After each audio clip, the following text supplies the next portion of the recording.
Good morning all mga kasisi, mga ka-engage, mga ka-followers. Good morning sa inyong lahat at eto nga po pala nagising tayo ng medyo tinanghali ng bangon. At ayan, wala na po tayong makikita mga kamarites ko dito sa amin dahil po medyo tanghali na nagpasukan na po ang mga estudyante pero tayo ay may pupuntahan at may kukunin dahon-dahon. Alam nyo naman tayo ay medyo living healthy, kailangan natin ng mga panlinis sa katiyanan, kaya yon. Pagkatapos ko po rito at ako'y nagkape, ayan, ayan, kadiri ka, nasinga ka pa, JT. At syempre, panayambahing natin dyan dahil po hindi ko po alam kung bakit ganun nagkaagano ng aking ilong. May mga nasinghot siguro. At ayan, pero wala naman po yang kulay dilaw na inilalabas, naa-atching-atching lang po tayo diyan kaya ayan medyo lumabas na po tayo. Ayan, atching JT. Ayan pa, isa pa atching JT, natalikod din naman, eh. Ayun, pagkatapos ko po dun eto nandito na po ako sa aming main road at tayo pupunta po sa tindahan ng dalawa kong kapatid na bukas na. Mangliligalig lang po tayo dun kaya lang di natin naligalig si ate at ako po ay may lakad bukas, mawawala ang JT, makikita niyo na lang kung nasaan ako. Basta ito ay parting Batangas at ayun nga po tayo ay pagkatiwalaan uli mag-drive bukas. Alam niyo na ang GT mapapagala at ayan ang bahay ng aking kaibigan na si Elvis Puwalagaya. At ito po, ayan, siyempre lakad-lakad lang po tayo, mekos-mekos lang. Ganito na po talaga ang kakalsadahan namin 'pag medyo matanghali na, pero marami pa rin pong bukas na mga talipapa rito kaya sa gusto po bili ng mga pang-araw-araw na ulam or pang rika-rikado dito po sa may sa'min sa kanto, meron po 'yan. At, marami naman po tayong mga tropahan dito, nadaanan ko po sina Lovit diyan at saka po ayan, ayan ang katsismisan ko, kamaritisan ko. Nakita niyo naman po napakasipag nagwawalis, sabi ko makikita ka sa video.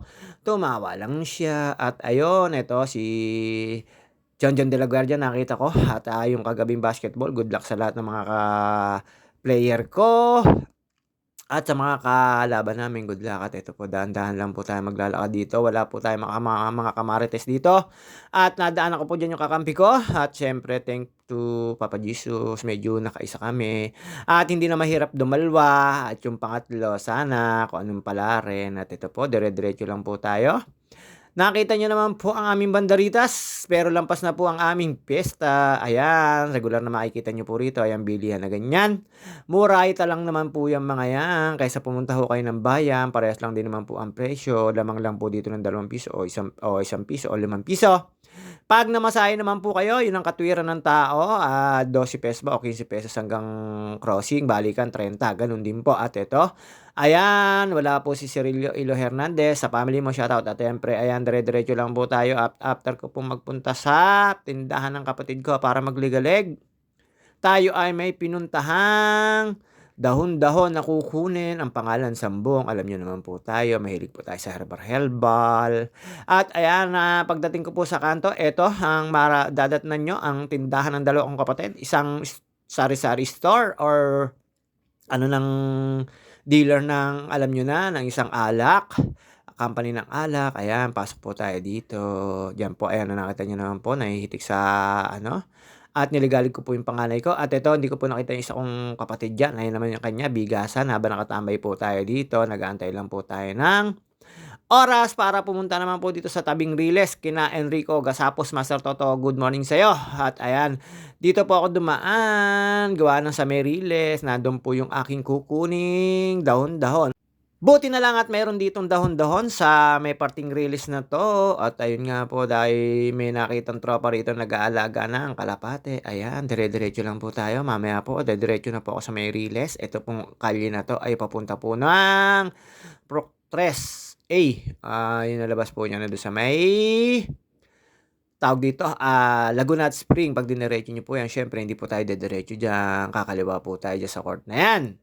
Pagkarating po diyan sa court na 'yan, ilang konting lakad na lang po ay makikita niyo na po ang kukunin kong puno ng Sambong, ang favorite ko pong inumin pagka po gusto ko na pong maglinis ng aking kaluluwa. Hindi, joke lang po 'yun.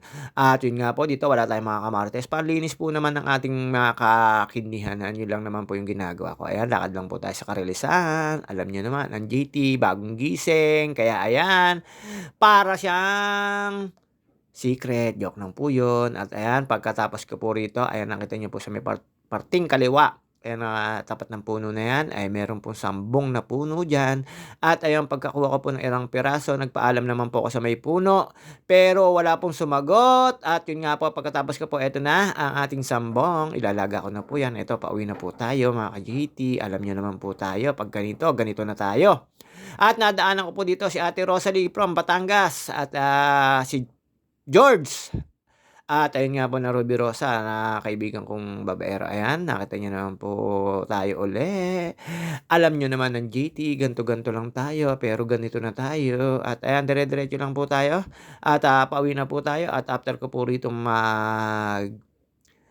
pagkuwentuhan sa mga kakilala natin, ayun nga po diretso na tayo pauwi at siyempre alam niyo naman wala po tayong mga kamarites ngayon. Pagdaan ko po sa amin, tinanghali po ako ng gising at ayun nga po nangyari, wala na po sila, mga nagpapahinga na, tapos na po yung mga kanilang mga napagkuwentuhan, late late po tayo, hindi po tayo nakapag-upgrade or update sa mga kamartisan at nakasalubong ko po yung aking pinsan, si Bip Bip.